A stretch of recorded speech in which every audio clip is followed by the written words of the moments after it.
Okay. Good evening, friends from the media. We have Presidential Spokesperson Ernesto Abella. Good evening. Greetings from Phnom Penh.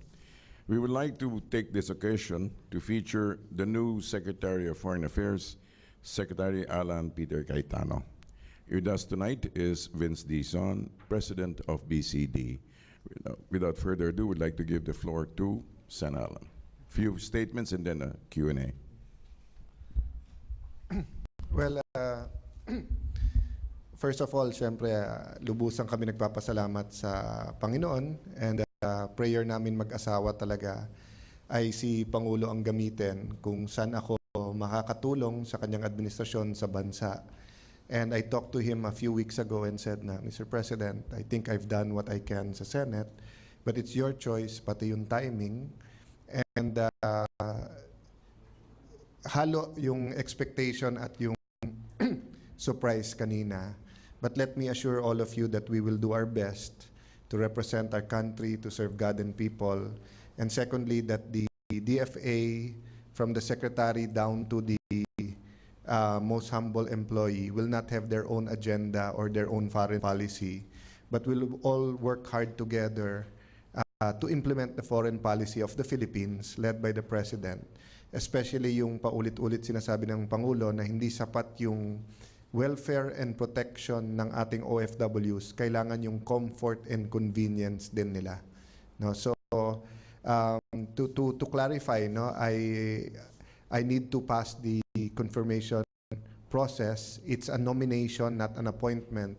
Dahil in session kami, it's also the way of the President and myself to give respect sa CA dahil I'm a CA member. No?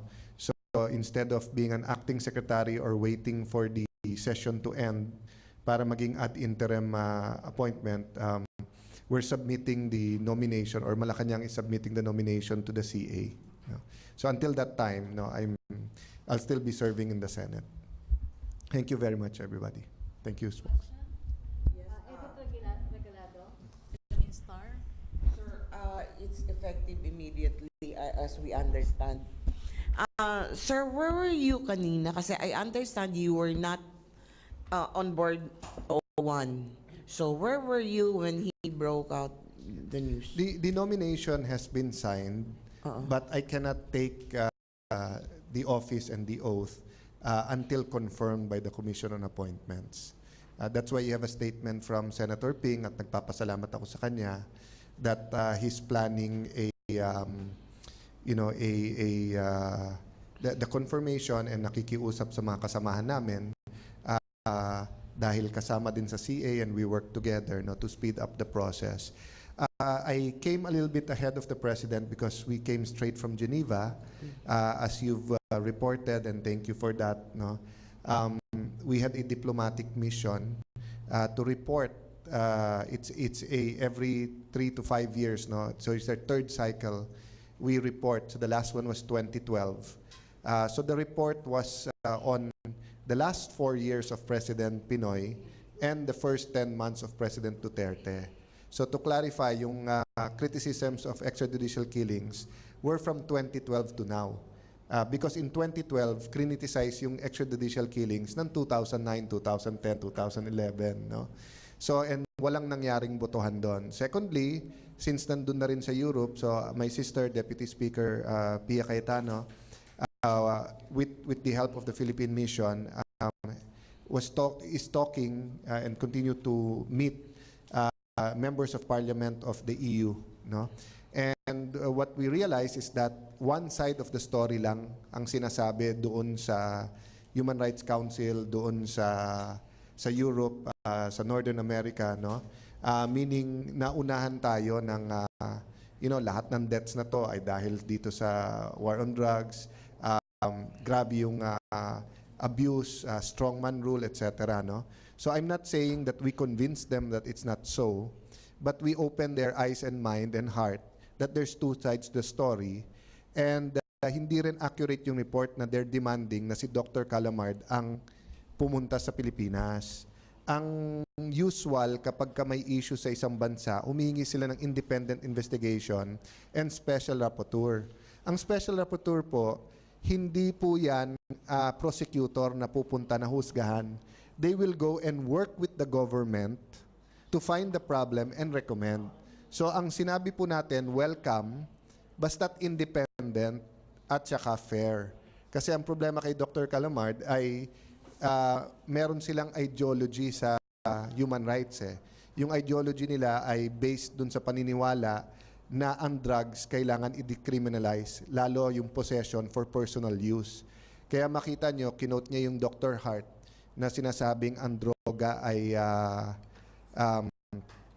ang shabu ay walang evidence na nakakakos ng violence or mental illness. Ang layo-layo sa UN report at saka WHO report. But anyway, the short answer, Edith, is tinapos ko lang yung mission doon, kaya ako hindi on board. Then dito na kami dumiretso. So, another question is, kung ganon, sir, would you consider your going out of the Senate as more of a loss to the president? Or, I mean, there must be some feeling, because the president needs you also in the Senate. So, what is it? Are you a loss to him when it comes to numbers and when it comes to who will defend him in the Senate? No, kayo sa media, dahil matagal na rin tayo magkakilala, yung mga allies ng Pangulo, give me too much credit.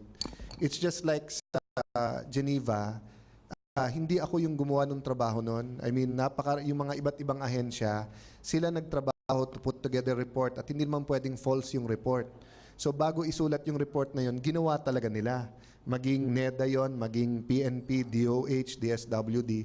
So ang trabaho ko magsalita. So it just so happened that I'm one of the public faces, just like our presidential spokesman, Belia, no? Kaya nabibigyan tayo ng credit, no? Needed in the Senate, we need all the senators there, and we need people who will follow without asking questions. We need people who will follow but ask questions first. We need people who will do nothing but ask questions, kasi that's the democratic process.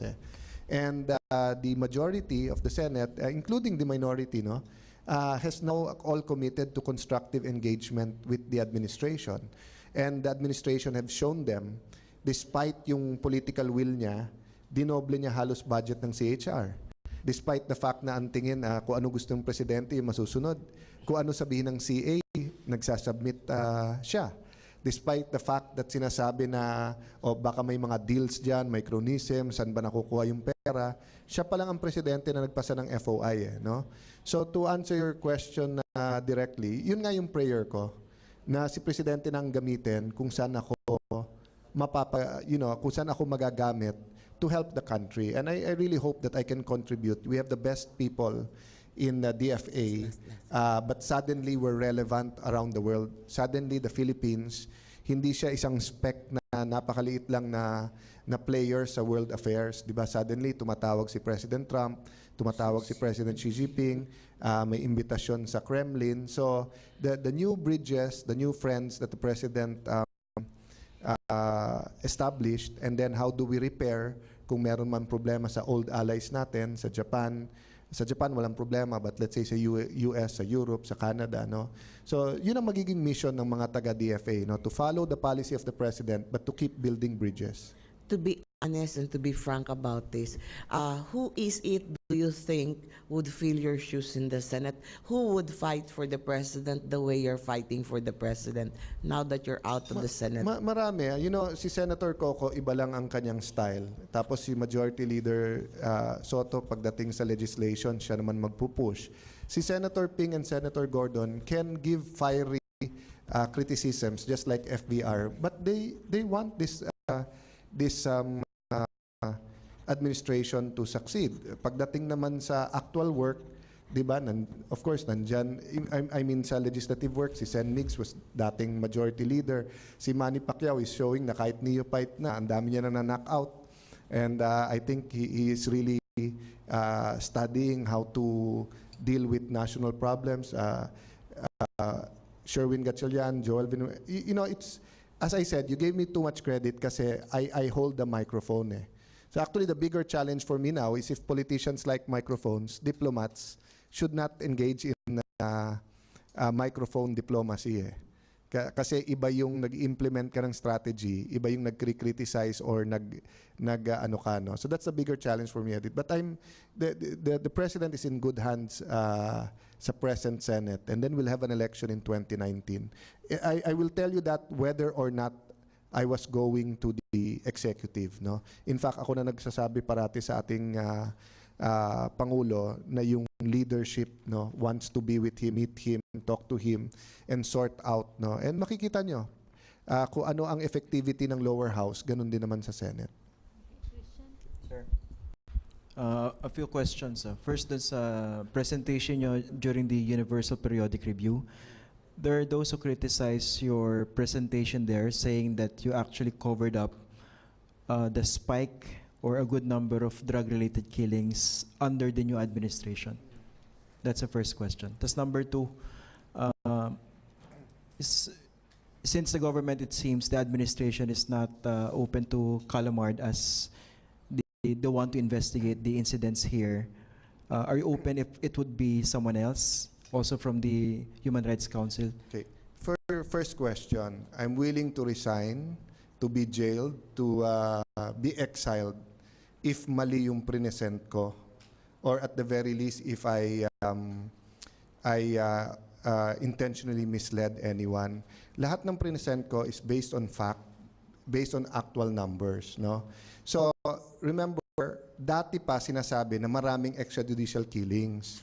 Noong 2012 pa lang, pinuna na ng the same countries na pumuna sa atin, pinuna nila ang Aquino government for extrajudicial killings. And to be fair kay President Aquino, that included the Arroyo, the last years of the Arroyo government, including media killings, cause-oriented groups. No? Anong ginawa ni President Aquino at ni Secretary De Lima na now senator? Nagpasa ng Administrative Order 35 na ang ginawa nila, that was the middle of 2012. So sabi nila, pag hindi cause-oriented, hindi media, no, hindi religious group, hindi extrajudicial killing. Pero pagdating ni President Duterte, suddenly lahat ng patay, tignan nyo yung actual reports, no? I don't wanna name we had one of the editors of one of the .nets in the Senate, and tinanong namin directly, why are you using this term? Why are you using these numbers? Sabi nila, sa bibig ng presidente ng gagaling, napapatayin, etc. No? But the numbers they were using was not based on yung dating definition. So ang sinasabi ko lang naman, kung gagamitin nyo yung lumang definition, so tanggapin natin na before Duterte came, there was 11 to 16,000 every year, or 77,000 in the last 6 years. May nakita na naman ako article kanina, binaba ko daw numbers ko from 77 to 16. Hindi po, sabi ko, 11 to 16 every year for the last 6 years. Pag inad mo yung last 6 years, 70 to 77,000 yan. Depende if you start on 2009 or 2010. No? So the numbers we've given, none of them was fuzzy math or creative math. None of them were plucked out. Ito official government statistics, and we're willing to deal with it. Let me reverse the question.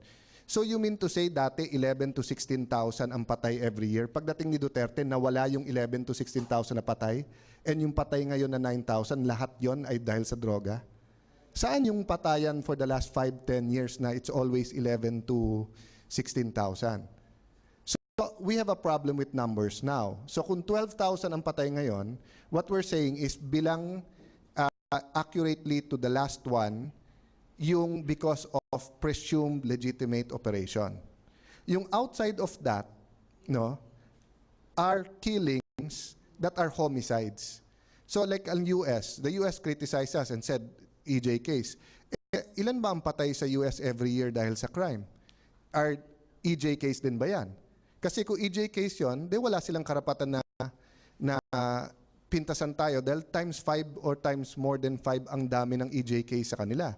But sasabihin nila, hindi, yung sa amin is because of crime or because of police operations. So that's what I'm saying, no? Having said that, let me just point this out, Christian, no? We told the UN, don't take our word for it.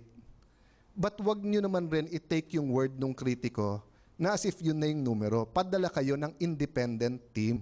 Ang problema yung team na gustong ipadala nung una, hindi pa pumupunta dito, may judgment na. Si Dr. Calamard, meron na siyang nasa utak niya kung ano nangyayari dito, against na siya eh. Tingin na niya killings to, tingin niya. And by the way, no, hindi expertise ni Dr. Calamard ang extrajudicial killings, forced disappearance, abductions, no? Nagulat ako nung sinabi nung mission natin yun sa ano, no, that's not what she was teaching in Colombia, and that's not what her focus was on. It was on government accountability, communications, etc. No? And lalong hindi siya expert sa droga. So how can you have someone who will come here and evaluate na meron na siyang conclusion, tapos meron na siyang findings na ang droga hindi nakakasama?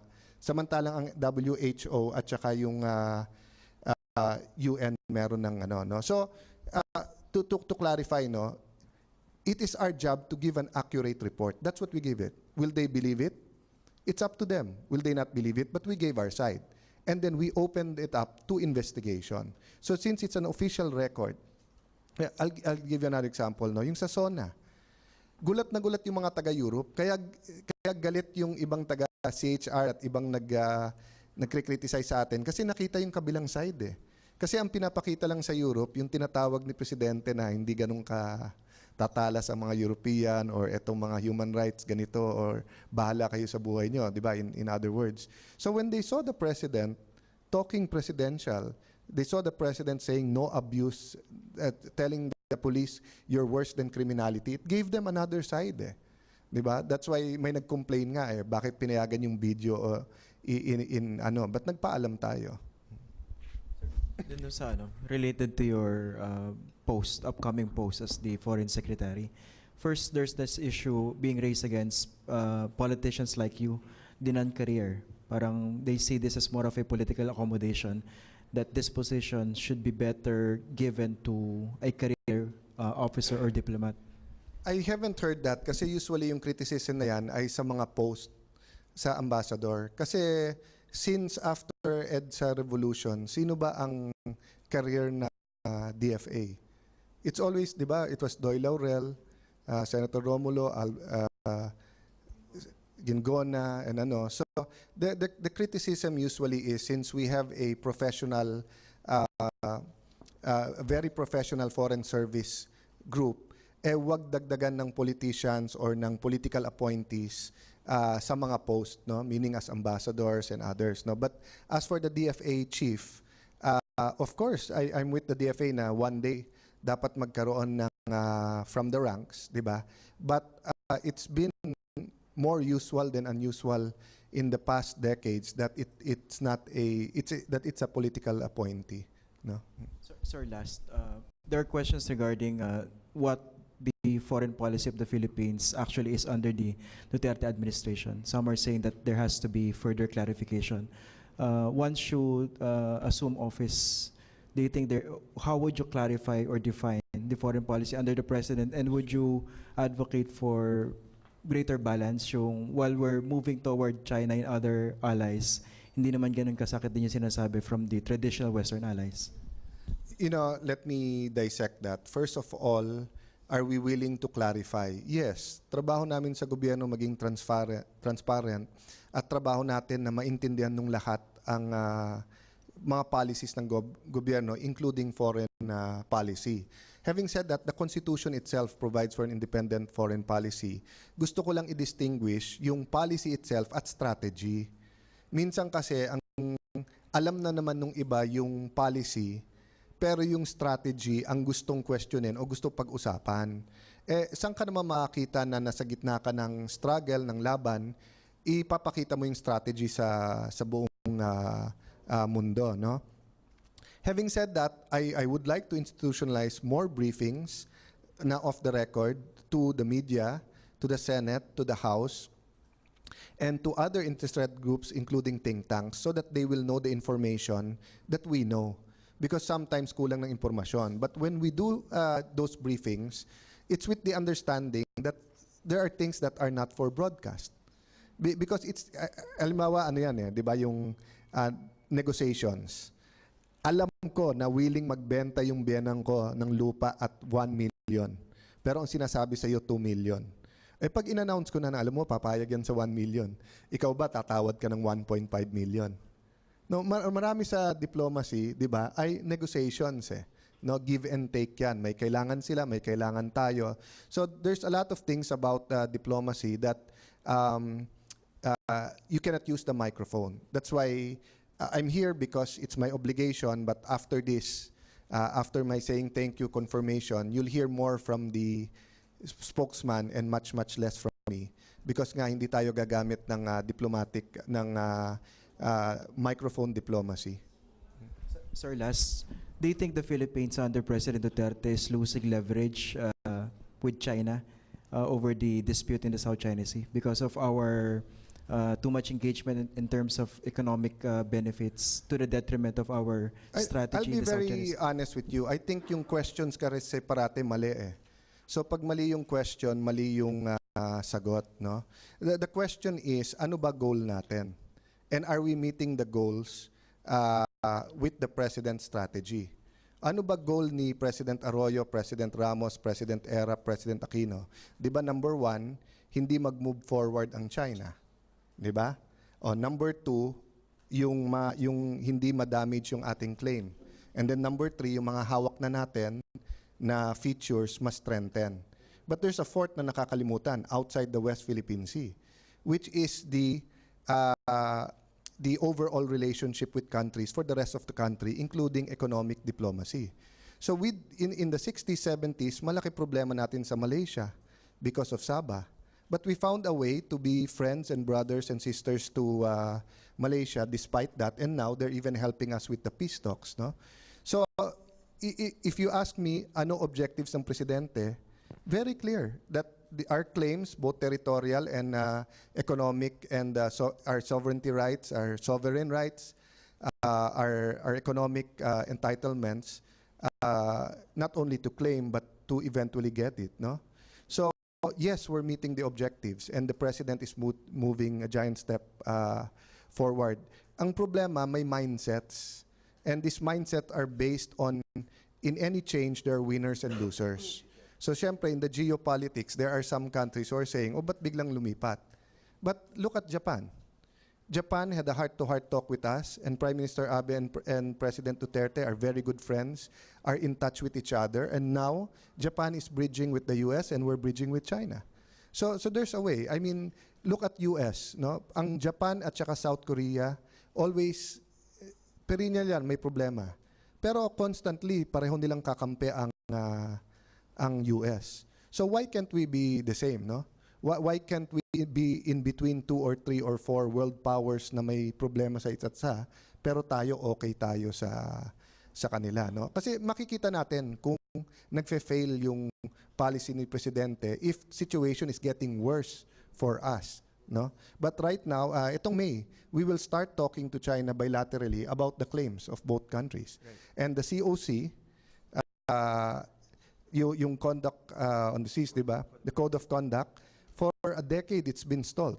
But now, to the leadership of the President sa ASEAN, through the cooperation of our ASEAN brothers and the member states with China, if we get that passed, di ba, napakalaking ano. So what I'm saying is that iba kasi yung nagagamit na pamantayan eh. So last administration, gaano katindi statement natin, ngayon hindi yun yung ating objective eh. Because we already got the award, it's there na eh. So how do we meet our objectives is the focus of the Duterte administration. Okay. Incoming Secretary. Sir, speaking while at it po, speaking of the COC, I just want to know yung magiging sagot nyo rito. What do you think should be included in the framework? Should it be legally binding? Do you think China will agree for the code to be legally binding? And how important is it to include the elements of the arbitration ruling in the COC? Okay.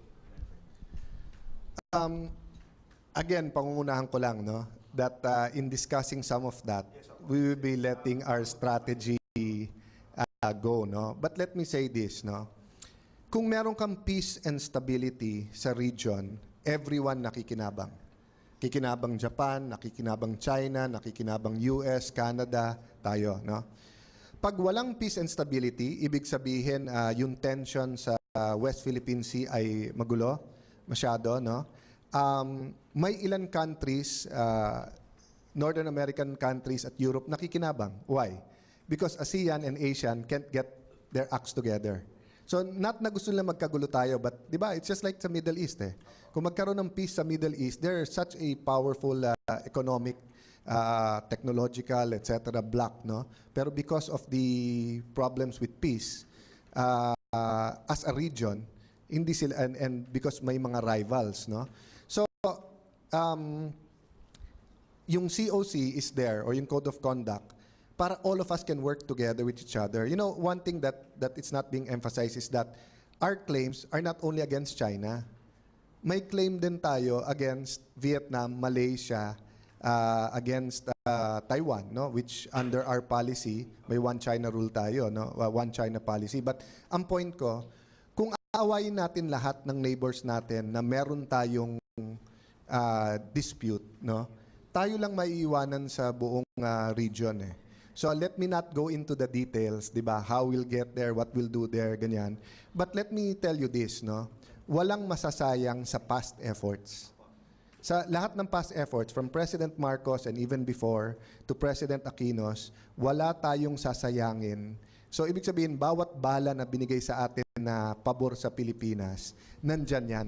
Sabi nga lang ni Presidente, give him the option kung kailan niya ilalabas, kailan niya gagamitin. And we will follow the President. Apo.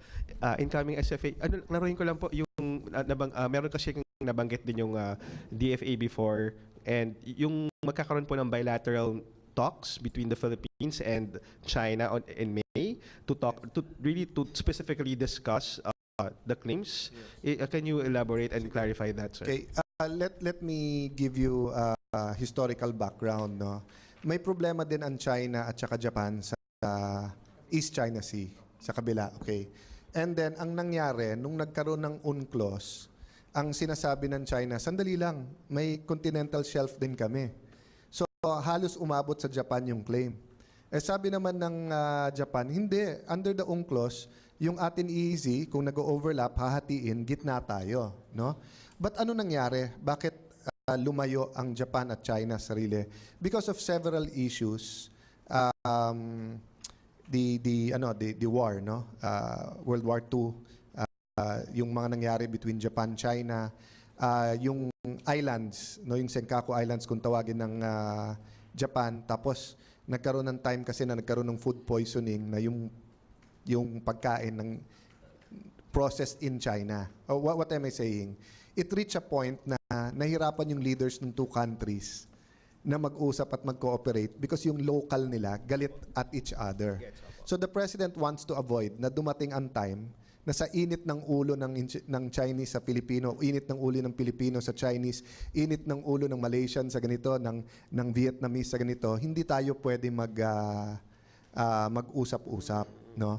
So part of the agreed upon yung wisdom, no, in the past was when Chairman Deng Xiaoping told the Japanese Prime Minister, you know, if our generation is not that smart or not that brilliant enough to solve the dispute now, why don't we improve our relationship sa iba and then go back to that, maybe the next generation? And that happened.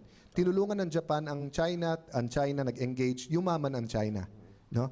So when President Aquino visited, President Cory Aquino visited China during her term, yun din ang sinabi sa kanya ni President Deng. So now, we're next generation, so we have to see. If we're wise enough to find a solution, to find a framework to work together or to win our claim, why not? But if we're not wise enough, how do we manage it? Para hindi naman maapektuhan yung fisheries, yung tourism, yung investments, and security. Let me end with last example, no? Sinasabi po ng ibang Western countries, freedom of navigation kasi masyadong valuable yung area na yan at masyadong malaki, no? Trillions of dollars ang dumadaan dyan. So hindi pwedeng makontrol ng China at masara because of world commerce. But China naman is saying, ba't namin isasara? Eh pag sinara namin yan, in 3 to 4 months, tumba ang aming ekonomiya. Because yung coastal states nila, di ba, nandun. So sabi ng isa, bakit minimilitarize? Well, that's the same thing that happened to the US when the US put missiles in Turkey at umangal yung USSR, and then USSR put missiles in Cuba. So the Philippines is in a strategic role now to talk to Japan, Australia, Malaysia, Vietnam, Brunei, Taiwan, etc. To talk to all of them na, wag tayo mag-militarize. Kasi hindi mo pwedeng sabihin, isa lang nagmi-militarize eh. Diba? So, for example, under our VFA, are there nuclear submarines in Philippine waters? Are there nuclear submarines in the waters of Taiwan? Kung meron, do you blame China kung meron sila? I'm not saying tama. I'm just saying it's much, much more complicated. That's why I wasn't saying mali ang tanong nyo. I'm saying as a people, dahil dati one-dimensional yung problema, Philippines versus China, ang tanong parate, iisa. But actually, ang ginawa ni President Duterte, binuksan yung isip natin na ang complicated pala nito. And we have to dissect at isa-isa. No? But not a single, like Benham Rice, no? Through President Duterte's diplomacy and his strategy, we got assurances by everyone that walang mag-claim, walang makikialam, and it's safe. So sinabihan nga tayo, put your Navy and military elsewhere. No, because you're safe there. And that's important. Kung hindi, will be spread so thin. No? Apo.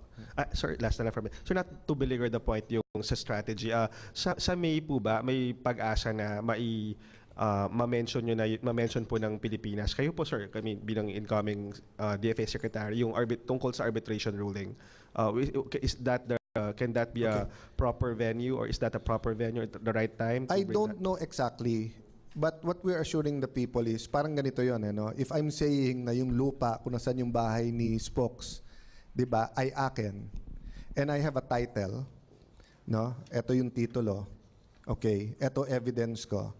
Pero meron din akong court order na akin din to. So kung sasabihin ni Spokes, sige, usap tayo, no? It doesn't matter kung ito o ito, ipakita ko eh. What's important is yung claim natin, and yung basis ng claim nandun. Di ba? So, we don't want to start. We told our Chinese counterparts, tayo nagsabi mag-start tayo walang kondisyon. Kasi doon sila hindi nagkaintindihan ni President Aquino. May kondisyon ng China, may kondisyon din si President Aquino. So, paano mag-uusap? Di ba? But this time around, sabi natin, sige, both walang kondisyon.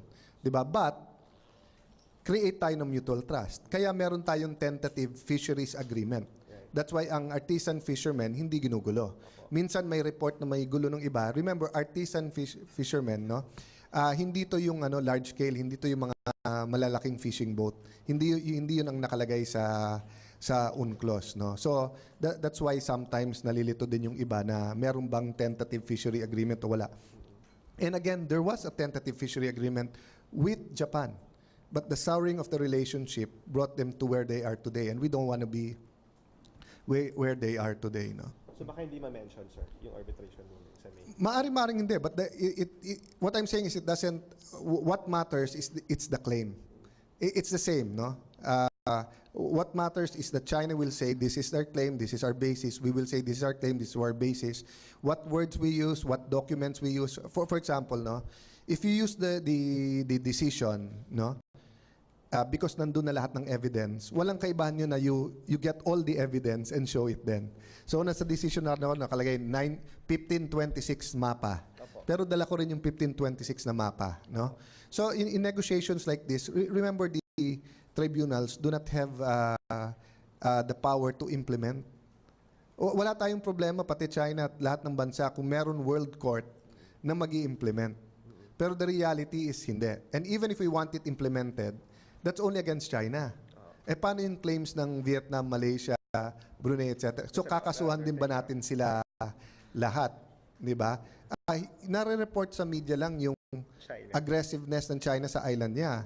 But the others are also building. But we're taking care of that. Hindi nagpapabaya ang DFA natin sa pag-protest, sa claims natin and everything. And there's a group of academicians who from the start of UNCLOS was there, who are working day and night, no, to find a way to put up frameworks na magkaroon ng peace in that region. Thank you, sir. Thank you. Thank you. Thank you. More questions? More? Wait, Dan, other questions? Please, folks. Yeah, pertaining tomorrow, I understand it's not only the president who's going to present the Dutertenomics. Are there any other who's going? How would it be presented tomorrow? Vince? Magandang gabi po. Good evening. Bukas po ng 11:30, I think. Around that time, meron pong Dutertenomics Forum. This will be very similar to the forum that was conducted in Manila several weeks ago during the ASEAN. Yung pong key infrastructure and economic agencies will be there to present the programs to the international media as well as key business leaders here in Cambodia and those who will participate in the World Economic Forum. So, what exactly do you expect out of that activity tomorrow? You're presenting it to the international community, but the point is, what exactly do you expect out of it? You gain what? I think the clear expectation is really to, first of all, show the plan of the government with respect to the economy, how we plan to grow the economy.